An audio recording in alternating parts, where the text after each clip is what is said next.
Okay, picking up my phone, I accidentally hit the stop button again. So this is bag D as in Delta continued.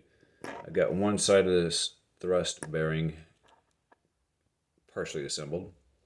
And here, I decided it was important enough to show you guys. You can see that there's actually a little tiny groove in there where the bearings actually ride in. So I'm just coating it with some grease.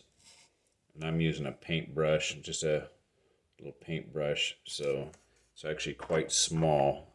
It may look really big and really easy, but that is very small.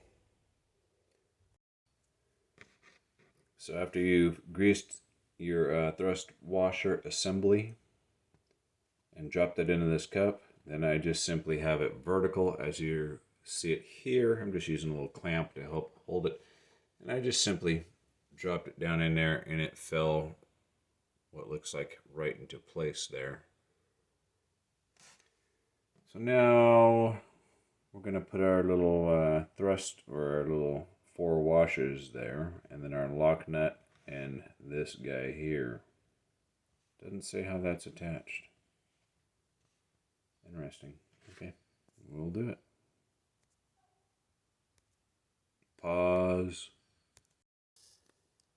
And it just so happens that these 4 washers are beveled.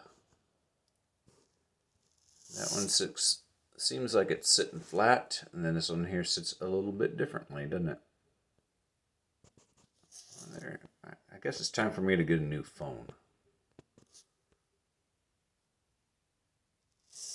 Anyway, I think you get the idea. So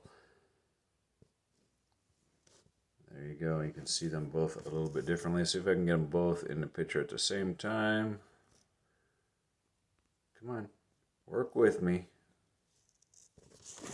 Anyway, there it is. They're actually very, very small. Probably why the camera's having a hard time. So it doesn't tell you the orientation of these guys. Oh, orientation. Note orientation. It does tell you the orientation. Okay.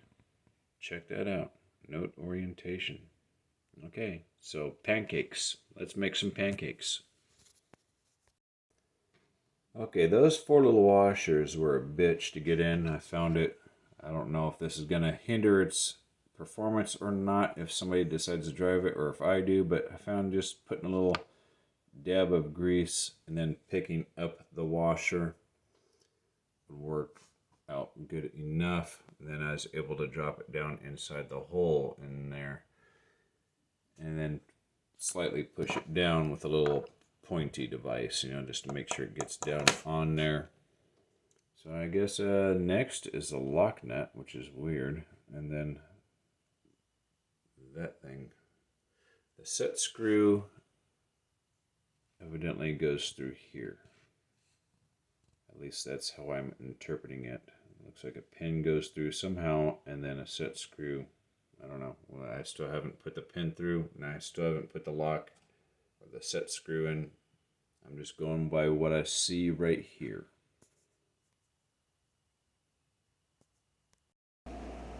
Do not over tighten, adjust later. So I don't know how tight that is, if it's firm, if it's tight, I have no idea. I simply set mine down in there to where I started to feel resistance. I don't know how well that can be seen on camera, but it's not even quite flush yet. So that's where I'm going to leave it for right now. We'll see how it works out later on. Somehow during that, my washer came or got on a little bit crooked. So before anything further, I need to fix that. Alright, so I had to back off that lock nut on the other side a little bit to get that squared away. Lock nut in there, and then I went ahead and I grabbed it right in this area here with a pair of pliers just to kind of hold it in place. And I did go ahead and adjust that nut just a little bit. I just kept holding one end and then spinning the other end with my fingers And I tightened it half turn until I started feeling some resistance. And I think that's a good starting place. I don't know. That's where I am right now. Now we gotta join that and still slide in our pin somewhere. We'll figure that out.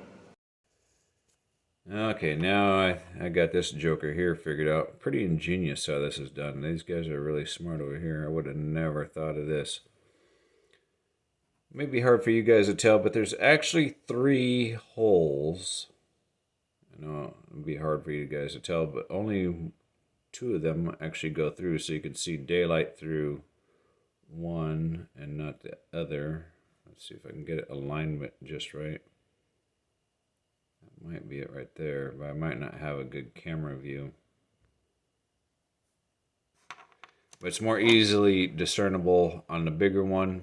You can definitely tell where the 3 holes are. I lost my brightness here. So it looks like our pin is going to go through that bottom one right there, and our set screw is going to go through that one, and then the same with this guy here. One of these has threads, the other 2 do not. I ran into a problem where it didn't want to fit through there.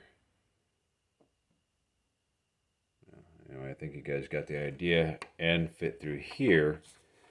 I think there was some debris left over from drilling this hole. I just got the pen started in one side and then put it on my desk and then pushed real hard, and I was able to push it through. So you may or may not run into that problem. Alright, so then now I got the set screw in there. I just ran it down in there until I felt resistance. That happens to be pretty far in there. I think it's just touching that pin that you see run from left to right there. So it is in there a good ways. You probably don't need to do that, but that's where I put mine. With that being said, this has so far been the most tedious, I think is a good word. Yeah, this has been more tedious, a little more time consuming. Hope you all enjoy this little series. I mean, it is a part of history, and these guys here at Charisma have definitely designed a very nice product here. I'm just not liking the manual at all. So next up is Bag E.